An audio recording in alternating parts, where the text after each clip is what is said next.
Hello everyone, this is Group 8 500 Internal Server Arrow. Today we are presenting our analysis of the concrete architecture of GNU Step as part of the assignment 2. This is our group members. Our group leader is Wanting Huang, and two of our presenters is Nansen Cai and me, Haoxi Yang. And Yu Dahu and Nicholas Wang, Amethyst Shen are our other group members. And this is the content of our today's presentation.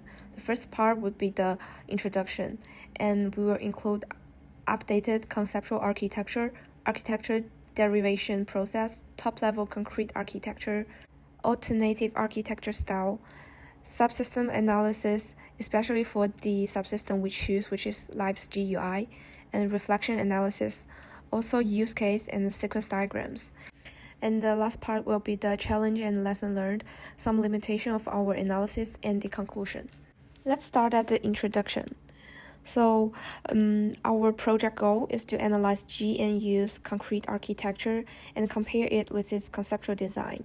GNU Step is an open-source objective-oriented framework designed for cross-platform application development. To achieve our analysis, we use the side tools understand to extract subsystem dependency and analyze their interactions. We also compare our findings to the conceptual architecture in assignment 1 we previously defined.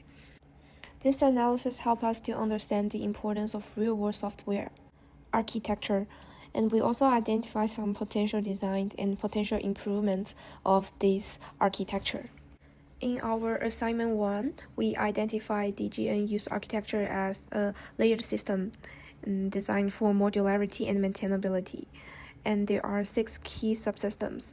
At the core, we have LibSpace, which provide basic system utilities like memory management and file handling. On the top of that is the Libs core base, adds extra low-level functionality. And next is the user interface. It's managed by the LIPS GUI, which handles buttons, windows, and event processing. And then is the LibSpec, which is doing the extra drawing, which ensures the UI works across different platforms. We also have AppScorn. It's a UI builder that helps developer design interface visually. Finally, we have the LibObject 2. It's the Objective-C runtime, which makes object-oriented program possible in GNU Step. And as this architecture follows a layered design, which means that each layer builds on top of another, making it easier to maintain and extend. And we also noticed that GNU Step follows the model view controller pattern. The model stores the apps data, which is the LibSpace, and the view, which indicate the LIPS GUI displays the UI, and also the controller, which is also the LIPS GUI handles user interaction. Just like the graph shows, this architecture is layered and object-oriented design. To understand the structure of the GNU Step, we go beyond our initial design and look at how the system is actually built. So we use the tool SCI tools understand, which helps us analyze large code base by mapping out the dependencies. First, we load the GNU Step project into SCI tools understand, and this gave us a detailed view of all the files and their connections. Next, we generate the dependency graphs, which is shown on this PowerPoint.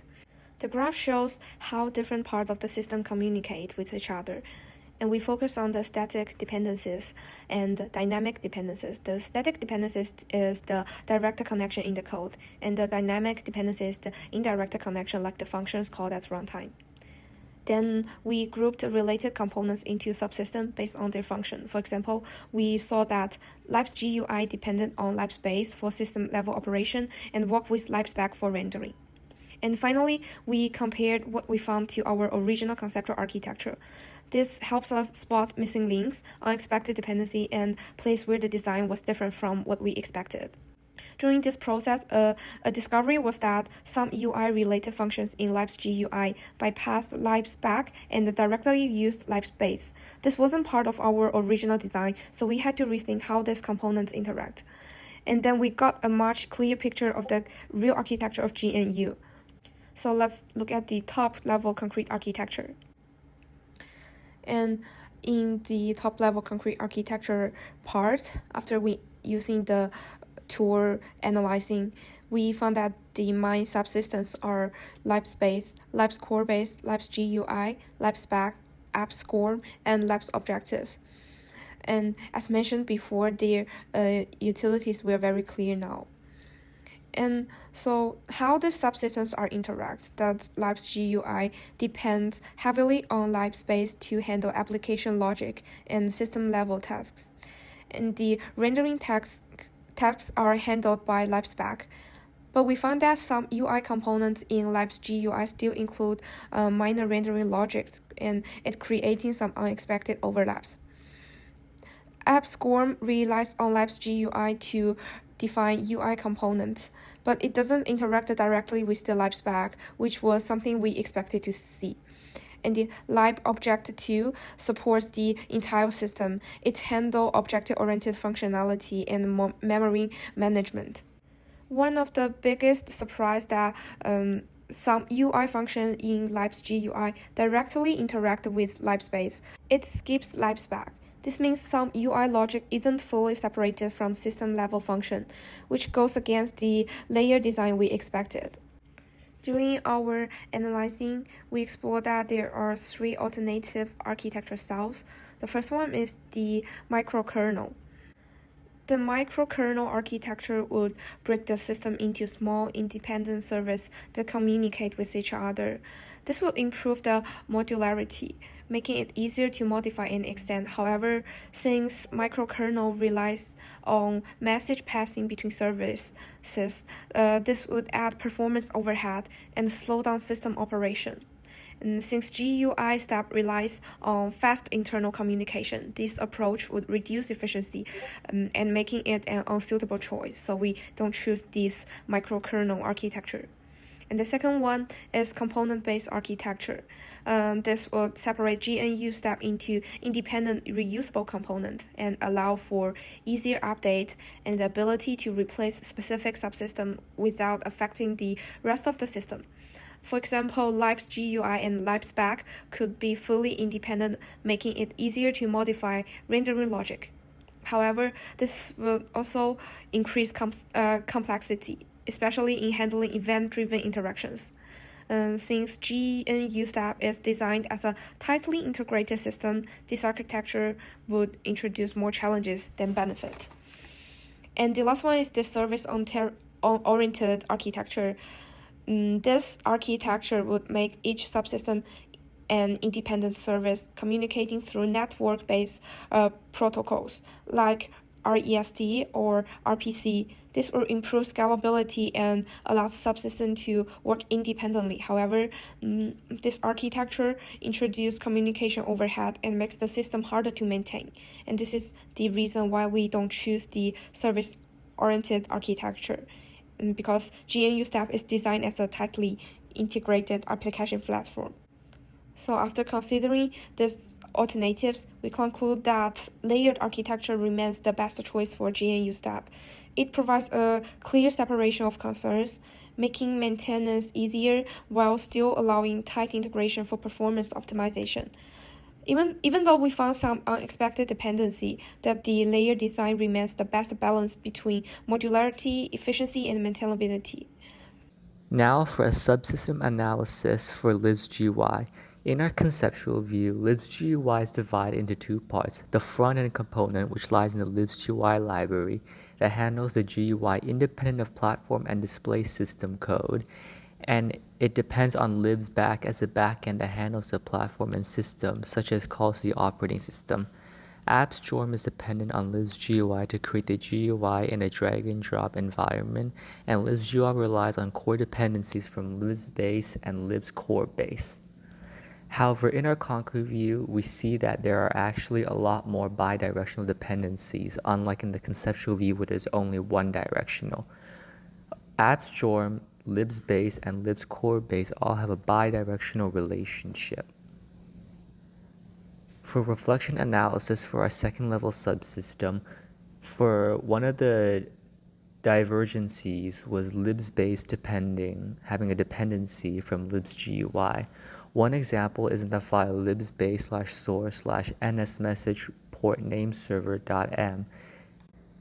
In lines 522 and 626, libspace retrieves the port name through the NS message port class's property several times from libsGUI/source.